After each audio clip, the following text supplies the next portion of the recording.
트럼프 입장에서는 탄핵이 되는 걸 원할까요? 특이한 것은 트럼프 대통령 당선자 본인도 트럼프 1기 때 2번이나 탄핵 소추를 당했어요. 맞아요. 우리나라 비상계엄과 또 여러 가지 이 탄핵 법리적인 문제가 한국하고 미국은 또 많이 다르기 때문에 트럼프 개인적으로 속마음은 뭐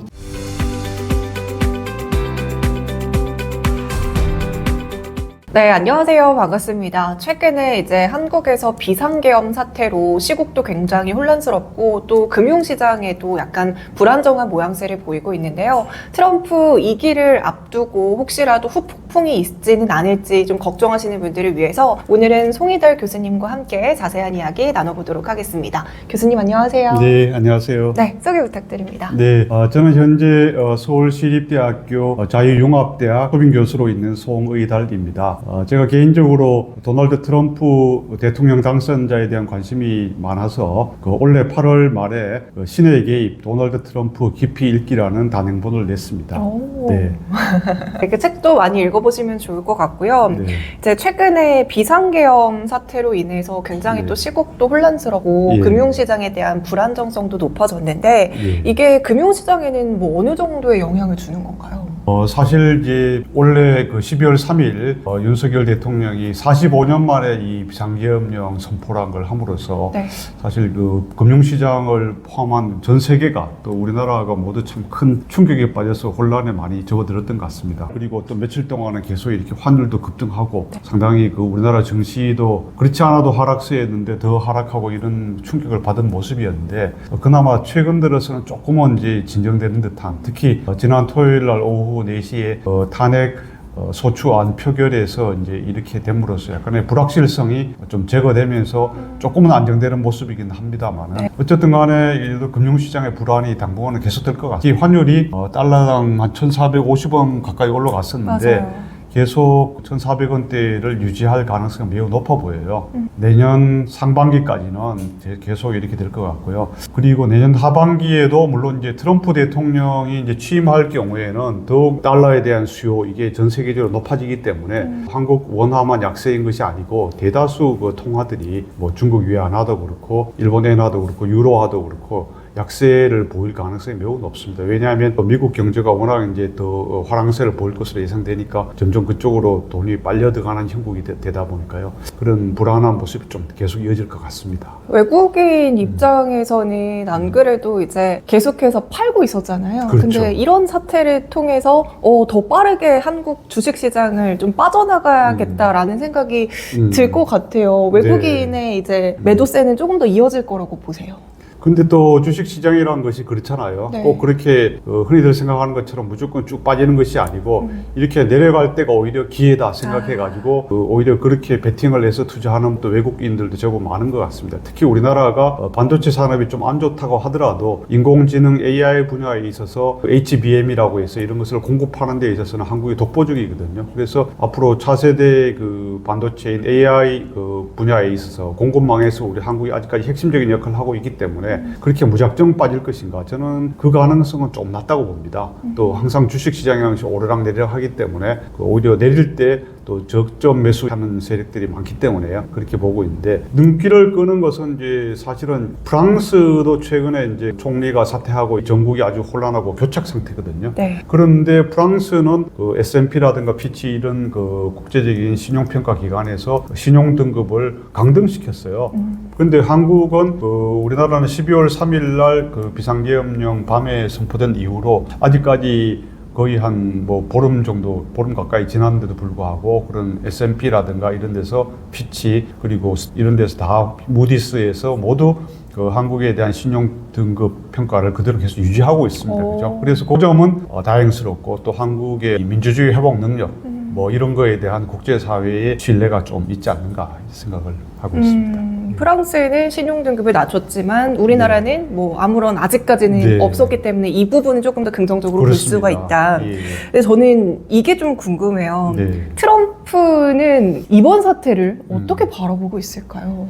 그렇죠. 그게 네. 참 모든 사람들이 궁금한 점이죠. 현재 이제 임기가 한 40일 정도 남은 바이든 정부에서는 공식 성명서는 아니지만은 커트 캠벨 그 국무부 부장관을 비롯해서 여러 사람들이 아주 한국이 심하게 잘못된 판단을 했다. 특히 윤 대통령 측이 badly misjudged 이런 말까지 많이 표현을 했습니다만은 트럼프 대통령 본인과 또 그 측근들은 공식적인 멘트를 아직 한마디도 하지 않고 있습니다. 맞아요. 그죠? 뭐 기껏해야 그 지금 정부 효율부 장관 내정자가 그 X 옛날 트위터에 그냥 좋아요 한번 눌렀다는 정도가 나왔을 정도인데요. 네. 저는 이 트럼프 당선자가 말을 삼가하는 것은 아무래도 첫 번째 이유는 이제 아직은 대통령 당선자 신분이기 때문에 다른 나라의 얘기에 대해서 극도로 조심하는 것 같고요. 두 번째는 트럼프가 일단 본인은 이제 외국에 쓸데없는 개입을 하는 것을 많이 싫어한다, 자제한다 이런 얘기를 하고 있지 않습니까? 네. 본인이 뭐 고립주의자는 아니지만은 선별적 현실주의자다 뭐 이렇게 표현을 하고 있는데 트럼프는 이렇게 다른 나라의 어떤 뭐 오지랖을 많이 넓혀가지고 이렇게 해라 저렇게 해라 하는 걸 싫어합니다. 그러다 보니까 트럼프는 윤 대통령이 지금 여러 가지 그 사안에 있어서 한국 정정이 좀 복잡하잖아요, 사실은요. 네. 그러다 보니까 말을 삼가하고 또 세 번째 이유로는 트럼프가 자칫 그 한국의 어느 특정 세력을 편들었다가는 한국 안에서도 지금 이렇게 여론이 막 첨예하게 나눠져 있는데 그 자칫 반미 감정을 네. 초래할 것을 좀 우려하고 있는 게 아닌가 이렇게 생각되고요. 저는 한 가지 조금 주목되는 것은 그래요. 지금 윤 대통령이 최근 담화에서도 보면은 그 뭐 부정선거 이런 문제를 맞아요. 하지 않습니까? 네. 그죠? 그런데 이제 트럼프 대통령이 1월 20일 날 다음 달 20일에 취임을 할 경우에는 이 부정선거 문제가 조금은 그 화제가 미국 정계에서 크게 좀 문제가 될 것 같아요. 대표적으로 이제 트럼프 2기 정부의 법무부 장관으로 아니죠. 그 FBI 중앙정보국 국장으로 내정된 캐시 파텔이라고 하는 44살 된 분이 있습니다. 그 사람이 이제 사실은 트럼프 아주 그 강력한 오른팔로서 트럼프의 여러 가지 어떤 법정 문제에서 모든 걸 이제 변호한 사람인데 이 사람이 대표적으로 주장하는 것이 2020년 11월 미국 대선이 도둑 맞았다.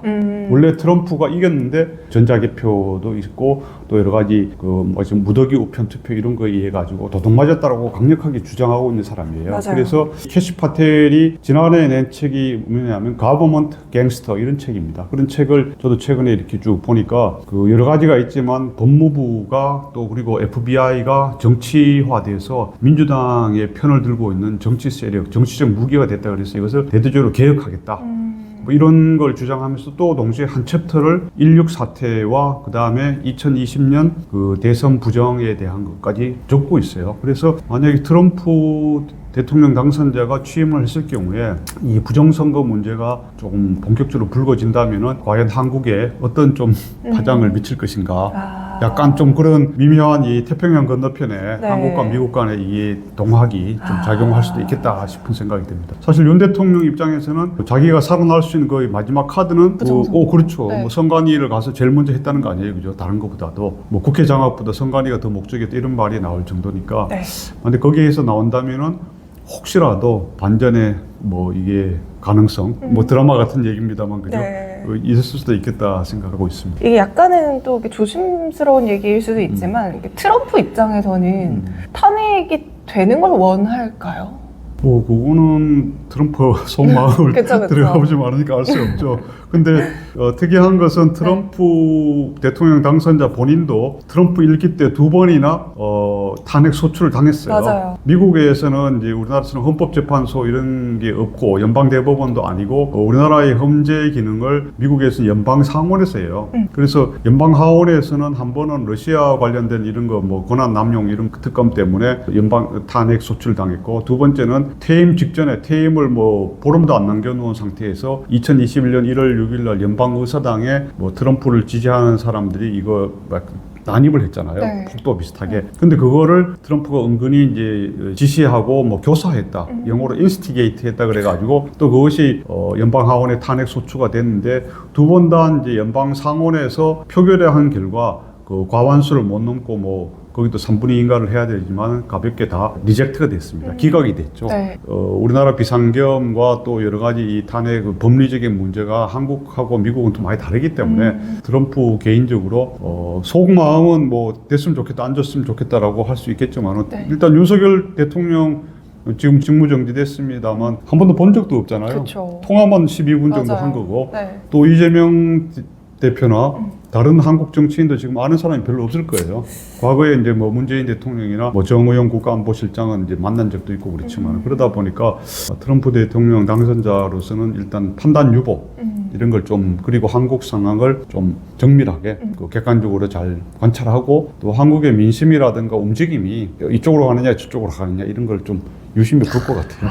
아무런 반응을 보이지 않는 이유 중에 일각에선 이런 얘기들도 있더라고요. 협상력을 높이기 위함. 여기에 플러스 그렇죠. 오늘 아침에 이제 기사 보니까 북한이랑 또 이제 대화하려고 하는 그렇죠. 좀 스탠스가 보이더라고요. 그렇죠. 이 부분에 대해서는 또 어떻게 생각하시나요?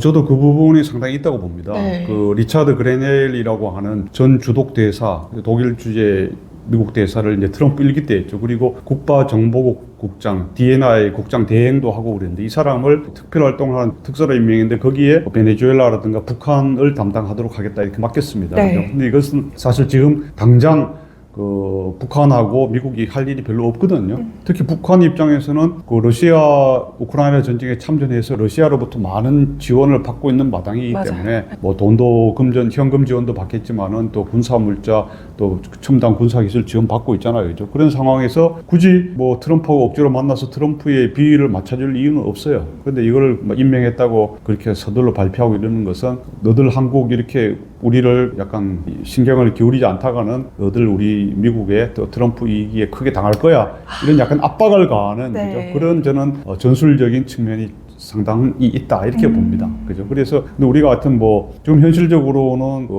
윤석열 대통령 직무 정지가 됐기 때문에 네. 국가 간 정상 외교는 사실 할 수 없게 돼 있잖아요. 그쵸. 그죠? 그렇다고 해서 너무 이제 손 놓고 있을 수는 없고 우리 나름의 그 트럼프 이기를 잘 관리할 수 있는 그런 방법을 잘 찾아야겠죠. 근데 이게 사실 트럼프 일기 때도 굉장히 아이러니하게 탄핵 이슈가 있었고요. 이번에 맞습니다. 또 앞두고 이런 일이 두 그렇죠. 번이나 발생한 거잖아요. 그럼 앞으로 미국이랑 우리나라 사이에 외교에 있어서 좀 불리함이 있지 않을까라는 생각이 들어요. 그렇죠. 네.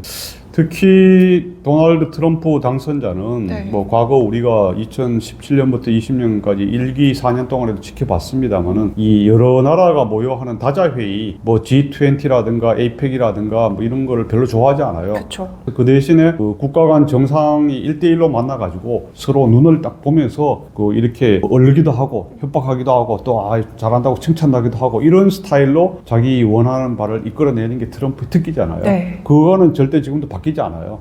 근데 지금 현재 우리나라는 대통령이 직무정지돼 있고 또 한덕수 지금 대통령 권한 대행 겸 국무총리는 과연 실권이 있는지 그죠? 지금 뭐 또 한시적이잖아요. 어차피 실권이 있다 하더라도. 그렇기 때문에 이 죽은 정권 사실은 그런 거 하고 트럼프가 굳이 상대를 하려고 하지 않기 때문에 한국으로서는 상당히 불리하죠. 특히 이제 1월 20일 때나 네. 그리고 직후에 늦어도 100일 이내가 상당히 그 트럼프의 맞아요. 그 한국에 대한 이미지를 결정하는 골든 타임인데 그죠? 그걸 놓쳐버린다면은 우리나라는 상당히 조금 그런 불리한 점이 많이 있을 것 같아요. 이게 트럼프가 당선이 되면서 사실 다 되기 전부터 이 이슈가 있었잖아요. 방위비에 대한 추가 요구, 그렇죠. 뭐 추가 관세 이런 부분에 있어서 이번 계엄 사태가 또 영향을 줄 수가 있을까요? 글쎄요, 그거는 역시 이제 쉽게 단정할 수는 없지만은 네. 장단점이 저는 있다고 봐요. 예. 트럼프, 한국 저렇게 어떤 이유인지는 몰라도 또 여러 가지 이유에서 판단이 잘 안 서지만 어떻게 보면 폴리티컬 터모일에 빠져 있는 한국에게 너무 급하게 뭐 해봤자 이거는 좀 국제사회에서 보기에 너무 미국이 잔인해 보인다 그래서 조금 우선순위를 줄 수도 있어요. 그렇지 않습니까? 그렇죠. 이렇게 대통령도 있고 그런데 정상적인 외교 관계를 충분히 할 수 있는데도 미국을 좀 소홀히 한다는 것은 그거는 문제가 돼서 트럼프가 좀 분노 내지 이걸 좀 징벌적 한국에 조치를 할 수 있지만은 그렇지 않잖아요. 지금 어쩔 수 없는 상황이잖아요. 이 뭐 레임덕도 아니고 하여튼 정부 기능이 정지된 상태에 있다 보니까 꼭 그것 때문에 트럼프가 한국에 대해서 이 보편적 기본관세 10 내지 20% 또는 이거를 더 높인다든가 아니면 방위비 분담금을 뭐 얼마나 있는 걸 더 한다든가 이거는 그냥 생각은 해볼 수 있지만은 네. 그래도 양식이 있는 특히 미국의 대통령이라면 그 정도까지 하겠는가 저는 그 가능성은 별로 없지 않다고 보는데 중요한 것은 이제 그런 것보다도 한국의 이 정부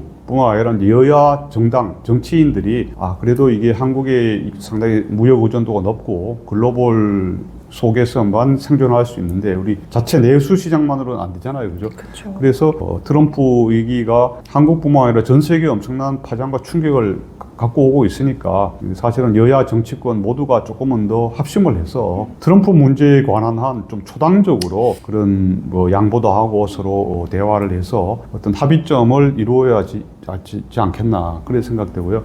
저는 그런 방법으로서 대표적으로 이제 여야가 그 트럼프 특사 이것을 서로 의논해서 이걸 정하는 겁니다. 트럼프 특사나 특사단을 만들어서 트럼프 대통령 취임하기 전에면 제일 좋고 또 그렇지 않으면 취임 직후에라도 보내서 일단 특사에게는 그런 권한을 해야 돼요. 어느 쪽이 그 정권을 잡더라도 트럼프 대통령 당선자와의 약속은 우리가 준수하겠다. 이런 하나의 그 뭔가 개런티를 준 상태에서 미국 워싱턴이든 또는 플로리다 마라라고 아니면 뉴욕 트럼프 타워에 가서 트럼프 측하고 그런 걸 진솔한 대화 또는 한국이 이런 정치적인 혼란 그 정쟁에 빠져 있어서 대통령이 기능을 제대로 못하고 있지만은 우리는 당신을 매우 귀중하게 생각하고 당신과 좋은 관계를 유지하려고 한다. 이런 메시지와 의사를 여야 정치권이 공동으로 보내야 돼요. 또 두 번째로는 그와 동시에 이제 정부 그리고 정치권 또 민간의 그 미국 사회를 말한 대기업 또 청년 또는 전문가 또 된다면 노동 시민단체 그죠 노동단체들도 같이 해서 이 트럼프 대응 팀을 만들어야 돼요. 캐나다는 이제 팀 캐나다, 일본은 트럼프 팀 이런 것을 올해 초부터 각각 가동을 하고 있어요. 거기 제가 말씀드린 이런 민간 전문가들도 들어가고 정부의 뭐 외교관이나 어떤 전략가들도 같이 포함돼 가지고 트럼프가 이렇게 했을 때는 어떻게 할 것인가 이런 걸 계속 협의도 하고 또 전략과 전술을 짜고 이렇게 하고 있거든요. 근데 사실 우리나라에서도 그런 것이 TF라도 최소한 있어가지고 그리고 여야 정당에도 모두가 미국 전문가들이 몇 사람 있어요. 그래서 보내서 충분한 그 대화와 토론과 또 협의를 해서 거기에서 나온 의견은 우리가 다 수용한다. 내지 그죠. 그렇게 해서 해야지. 이걸 트럼프의 이 충격은 사실 우리가 지금은 그냥 상상을 하고 있지만은 자칫 트럼프 말 한마디에 따라 가지고 우리나라 경제라든가 맞아요. 또 안보가 입을 타격은 엄청날 수 있거든요. 그쵸. 그리고 지금 당장 올해는 거의 지났습니다. 내년이나 후년만이 아니라 이것은 5년, 10년 갈 수도 있어요. 예를 들어 반도체, 2차 전지, 또 다른 뭐 원전 협력, 또 다른 첨단 AI 이런 데 있어서 트럼프가 그냥 말 한마디에서 결정이 이렇게 돼버리면은 이것을 다시 정상으로 한다든가 더 좋게 만드는데 엄청난 어려움이 있습니다. 그죠? 그렇기 때문에 뭐 우리나라 지금 현재 정정이 매우 불안하고 뭐 여야 간의 대화도 많이 끊겨져 있는 상태이긴 합니다만은 어쨌든 간에 이 트럼프 사태, 트럼프가 가져올 충격이 매우 크다는 점만은 서로가 아마 인식하고 있을 겁니다. 사실 트럼프는 다자대담보다는 1대1로 이렇게 협상하는 걸 굉장히 좋아하잖아요. 근데 사실 지금 시국으로 봤을 때는 여야가 뭔가 힘을 합쳐서 트럼프에 대해서 대응을 하려는 의지는 사실 보여지지 않고 있단 말이죠. 그럼 이렇게 이 골든타임이라고 해야 될까요? 네. 이걸 놓치게 되면 혹시라도 아예 미국의 눈밖에 우리나라가 날 수도 있을까요? 그 정도까지는 아닌 것 같아요. 왜냐하면은 이제 한국이 갖는 전략적 가치가 상당합니다. 특히 그 우리나라의 평택에 있는 그 미군 기지는 미국이 해외에서 갖고 있는 기지 가운데 가장 크고 가장 현대식이고 가장 뛰어난 시설을 갖고 있어요. 그리고 그 한국의 전략적 위치가 바로 중국의 목을 겨누고 있는 어떤 분들은 비수라고 하죠. 단도라고도 하는데 그럴 정도입니다. 사실 그 미국 바로 밑에 있는 쿠바의 그 평택 기지와 같은 게 러시아든 중국이든 있다고 해보십시오. 물론 거기 미사일은 없다 하더라도 미국 입장에서 큰 위협이 되는 겁니다. 그 중국이 자기들 어떤 그 국가안보 차원에서 도련선이라는 것을 아일랜드 체인이라는 것을 설정해 놓고 있는데 첫 번째 제일 가까운 게 제1도련선이고 제2도련선은 괌 이쪽이고 제3도련선은 하와이 이렇게까지 되는데 제1도련선 안에 한국이 포함되어 있어요.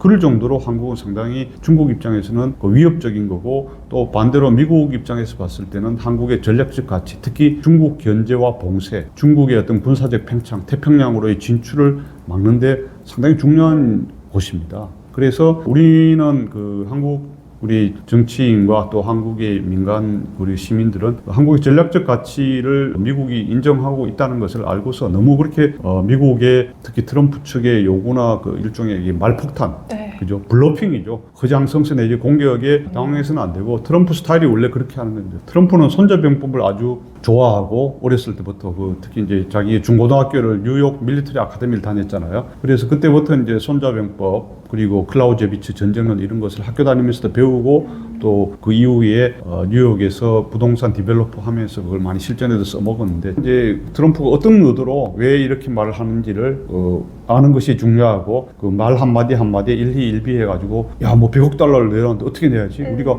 90억 달러 내면 돼? 60억 달러 내면 안 될까? 이렇게 쫄 필요가 없다 이겁니다. 어쨌든 우리나라가 지금 비상계엄 사태로 약간 혼란스러운 시국은 맞지만 그럼에도 불구하고 미국 입장에서는 우리나라 충분히 전략적인 가치를 갖고 네. 있는 나라이기 때문에 너무 쫄 필요는 없다. 그럼요. 네, 이렇게 그래서 우리 지도자들이나 그 미국을 대하는 사람들이 특히 지도자들의 생각, 엘리트들의 생각이 중요하죠.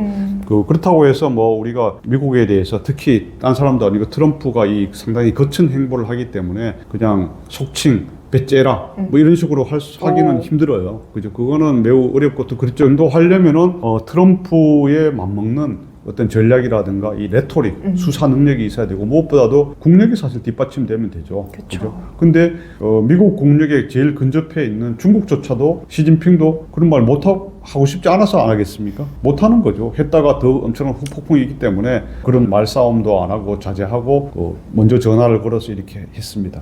트럼프의 장점과 약점 우리가 잘 파악을 해서 현명하게 저는 우리 지도층에서 대응을 하는 게 중요하다고 생각합니다. 어쨌든 간에 트럼프는 기분을 좋게 해줘야 됩니다. 맞아요. 트럼프는 기분을 좋게 해줘야 되고 또 어느 사람이 어느 이제 국가 정상이든 아니면 정상 대행, 대통령 권한 대행이라도 트럼프를 만났을 때 한국은 진짜 나의 생각과 나의 고민을 이해하고 같이 파트너가 될 수 있다. 뭐 다른 말로 하면 동지가 될 수 있겠구나. 뭐 이러한 인식을 심어주는 게 상당히 중요합니다. 그죠? 그리고 또 사안별로는 아까 말씀드린 태스크포스라든가 이런 걸 만들어서라도 여러 가지 모든 경우의 수를 대비하고 또 거기에 대해서 시나리오도 만들어보고 그런 노력을 하면은 사실은 훨씬 더 이 국민들도 안심할 수 있고 잘할 수 있습니다. 그리고 그 방위비라든가 또 국방비 증액 요구가 있는데 이거는 좀 더 할 만한 한국의 역량은 충분히 되잖아요. 그런데 이제 국민들이 과연 이제 그걸 얼마나 수용할 수 하느냐가 문제이긴 하지만은 그런 걸 들어주는 대신에 우리는 이제 더 큰 반대급부를 기브 앤 테이크잖아요. 그거는 당연히 요구할 수 있습니다. 우리 전략적 가치도 있고 미국이 기여하는 바도 있고 그러기 때문에 반드시 그걸 끄집어내야 되는데 받아와야 되는데 그 받아오는 아이템, 항목, 방법 이런 것도 제가 말씀드린 태스크포스라든가 이런 정부 차원 또 민간과의 협의 차원에서 잘 만들어서 그것을 관철 반드시 시켜야 된다. 저는 그렇게 봅니다. 트럼프의 장단점을 일단 잘 알고 네. 좀 동맹이라는 느낌을 주고 우리가 그럼요. 줄 건 주지만 받을 건 또 당연히 받아야 된다. 받아야죠. 네. 그래서 받는 것이 이제 뭐 한미 원자력 협정 개정 이런 것 또는 핵무기 자주 뭐 우리 한국의 핵무기 개발하겠다 이런 것도 있지만은 네. 그거는 사실은 단기간에 급히 되기는 매우 힘든 요인이 있습니다. 그래서 저는 그런 것보다는 앞으로 우리가 한국의 5년, 10년 또는 그 이상 먹거리가 될 수 있는 것, 이런 것을 우리 정부와 민간 대기업이 잘 수기를 해가지고 충분히 협의를 해서 그런 핵심 앞으로의 글로벌 공급망에 있어 핵심 린치핀 그런 거를 뽑아내야 됩니다. 뭐 예를 들어 AI 중에서도 어떤 걸 하겠다든가, 네. 그죠? 또 퀀텀 컴퓨팅 중에서도 한미가 협력할 수 있는 게 뭐가 있다든가, 또 다른 분야가 많이 있을 거 아닙니까? 이제 바이오 분야라든가, 또는 이제 뭐 원전이라든가, 물론 뭐 반도체하고 2차 전지 이런 것도 철강 다 필요합니다만은 그런 걸 해서 그거는 한국이 일방적으로 이익만 보겠다는 게 아니라 한국과 미국의 기업이든 또는 연구소의 기술 협력을 통해든 간에 두 나라가 다 시너지를 낸다. 이렇게 미국을 설득을 해야 됩니다. 그 위기가 꼭 위기라고만 생각할 것이 아니라 우리가 기회가 될 수 있다는 걸 생각하고 그 기회를 적극적으로 만들어내야 됩니다. 그럼 마지막으로 이제 투자자분들을 내년에 트럼프 리스크를 어떻게 대응하면 좋을지 한 말씀 부탁드릴게요. 네. 트럼프 리스크가 이제 당연히 닥칠 겁니다. 그런데 우리 한국 사회가 너무 이제 감정적으로 대응이 있는 데다가 정치적으로 혼란스러우니까 사실 한국 주식을 다 팔고 다 이제 미국 그 서학 주식으로 가는 게 거의 붐이고, 그죠? 현실이 뭐 그런 게 많이 벌어지고 있습니다. 미국 주식이 앞으로 당분간 좋아질 것은 분명해 보입니다. 미국이 왜냐하면은 지금 전 세계적으로도 가장 규제가 적은 나라인데 트럼프는 더욱더 비즈니스 프렌들리해서 법인세도 현재 21%인 걸 15%로 대폭 낮추고 또 외국에 또 들어오는 상품에 관세를 매긴다 하더라도 자국에 있는 기업에 대해서는 법인세나 또 소득세 이런 거를 국민들에게도 많이 낮춰줄 것이기 때문에 미국 경제가 점점 더 살아날 것 같아요. 그래서 트럼프가 지향하는 바는 미국의 황금 시대이기 때문에 미국 주식을 투자하는 건 어쩔 수 없고 당연한 현상이라고 저는 봅니다. 그런데 이제 이런 이제 우리 정부가 또 우리 민간과 정부가 힘을 합쳐서 트럼프에 잘 대응을 했을 경우에는 한국 주식이라든가 한국 투자에서도 좋은 긍정적인 게 나올 수 있다고 봅니다. 대표적으로 뭐 조선주 이런 게 트럼프가 먼저 얘기했잖아요. 그죠? 왜냐하면 이거는 이제 미국의 해군력이 워낙 떨어지고 있다 보니까 그 해군 건조 능력 거기에 이제 한국의 도움이 절실하다 그래서 한국의 조선 산업의 협조를 구할 정도인데 또 다른 분야가 앞으로 많이 생길 겁니다. 예를 들어서 미국에 이제 인프라 투자를 한다든가 에너지 산업 중에서도 그런 이제 신재생 에너지가 아니고 그냥 화석 에너지 이런 걸 많이 하잖아요. 그럼 사실 거기에 있어서도 한국 그 석유 회사들, 정유 회사들 많이 도움이 되고 또 한국의 석유화학 회사들도 오히려 중국의 견제를 많이 받고 있다가 오히려 득을 보게 됩니다. 또 철강도 마찬가지입니다. 철강도 중국이 워낙 과잉 공급을 해가지고 싼 철강을 많이 보내고 있는데 그런 것도 트럼프 2기 정부하고 잘 협의를 해서 중국의 저가 철강 덤핑에 공동으로 맞선다든가 이런다면은 한국이 오히려 거기에서 철강 산업도 살아날 수가 있습니다. 그러면은 미국 주식만 유망한 것이 아니라 한국 안에 있는 그런 기업들의 가치도 높아질 수 있습니다. 그리고 또 높아질 수 있도록 사실은 정부가 큰 역할을 해야 됩니다. 그래서 지금은 우리가 이제 과거에도 한때 뭐 외교의 시대란 말이 나왔습니다만 지금 트럼프 시대야말로 진정한 외교의 시대인 것 같습니다. 우리의 국가 이익을 외교를 잘하느냐 못하느냐에 따라 가지고 늘릴 수도 있고 또 벌어놓은 것도 까먹을 수가 있는 시대가 되고 있어요. 그래서 특히 트럼프 시대의 이 한국 외교의 분발 또 부흥 노력이 크게 필요하고 그것을 정부의 소수의 관료나 외교부든 국가안보실이든 총리실 여기만 하기에는 한계가 많습니다. 또 특히 지금 정부가 거의 또 마비에 가까운 상태가 돼 있기 때문에 그래서 특히 민간에 아주 많은 기업인들이 있습니다. 그죠? 그런 분들하고 또 우리 한국 내 전문가들하고 충분한 그걸 해가지고 트럼프 대비를 잘 해야 우리가 한국이 지금까지 IMF 이후에 한국이 이룩한 성과를 최소한 유지라도 할 수 있습니다. 그리고 우리가 손해를 보지 않아야죠. 그렇죠. 네. 아무래도 이번 계엄 사태로 인해서 굉장히 또 불안해하시는 분들도 많으셨고요. 또 경제라든지 증시에도 불확실성이 커지다 보니까 걱정하시는 분들 많으셨을 테지만 또 오늘 교수님께서 좋은 말씀 많이 해주셔가지고 도움이 되기를 바라고요. 분명히 미국 입장에서도 우리나라의 전략적 가치를 좀 인정해주고 있기 때문에 안보 동맹이라든지 경제 동맹으로 인해서 우리나라의 이익을 좀 극대화하는 기회를 찾기를 바랍니다. 네, 오늘 말씀 너무 감사합니다. 네, 감사합니다.